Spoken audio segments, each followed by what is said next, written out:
good morning, or good whatever time of the day or night it is for you. Might be a headless video here anyway. Um, I have um, made the choice not to pop in every day and talk about me, although I'm a fairly good expert on me. I am going to choose to talk about why I love the Heroic Public Benefit Corporation so much, their different programs, and the different opportunities, and how much it has benefited me. But today, I was rewriting my blotter, so if you don't know me very well, I used to work in the marketing department with some awesome print shop people, adroit, beautiful souls that were graphic designers, and they accused me of being a paper snob and a graphic snob. Okay, I get it. But when my paper gets wrinkles on it, so I have to tear off like 4 sheets on my blotter and then rewrite all of my things down. So when I hear nice things I want to remember or be able to recall or glance down and look at, I write them on my blotter. So this might be the third time I've rewritten some of them, but I've expanded on them. So when I'm in, to be a good coach, you have to also have coaches. And I probably have 3 coaches or more. Well, I have a whole community of coaches, which is absolutely, that's my tribe, my heroic tribe. Those are my peoples. Not all of my peoples are in it, but all of those peoples are my tribe. But in some of my coaching sessions, I'll go over this kind of quickly. You just hear things that pop out, and better me, better we. I like that. The better I become, the better we become. However you define we. Who do you serve? That's a good question. Most of these thoughts are coming from Brian Johnson of Heroic Benefit Corporation, who founded it. He and his wife. He reads voraciously, and he does these philosopher notes. So he's done over 700 of them over the last 15, 20 years. And he has taken, no matter what the size of the book is, whether it's 50 pages or 2,000 pages, he condenses each book into his top 10 ideas, and then he reduces it to a 6-page PDF. Those are his constraints. Those are the boundaries that he keeps for himself.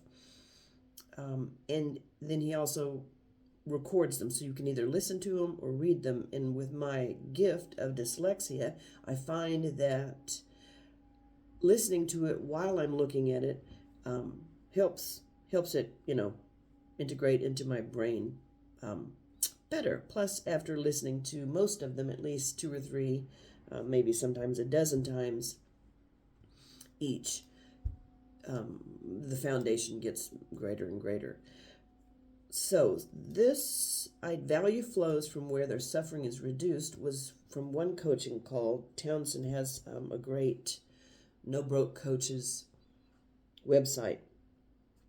So it was nice to see that a non-heroic person also developed that thought. Another thing that Brian's done here recently is he's done his top 100 favorite books, and he's reduced it down to like 1 minute quick summary. And so Marsha Linehan, very profound, beautiful soul. She developed dynamic behavioral technique, DBT. Yes, a dyslexic's going to trip over that one. But when someone is in distress, the best compassion you can give is to be effective in helping them. Be effective in helping them. Don't ignore their suffering, and don't, wish you didn't have to address the elephant in the room. Whatever their suffering is, you don't have to fix it. Sometimes just having somebody be present and holding space for you and peace for you and not trying to fix your problem is a gift. It's a big gift. But that ties into that. Another coaching tip: nothing wrong, nothing to fix, just something to see. Sometimes that good friend or your coach sees something that you've done one way all of your life, and they just notice that maybe if you tweaked that behavior or that story you're telling yourself or that thought, that there might be growth on the other side of that.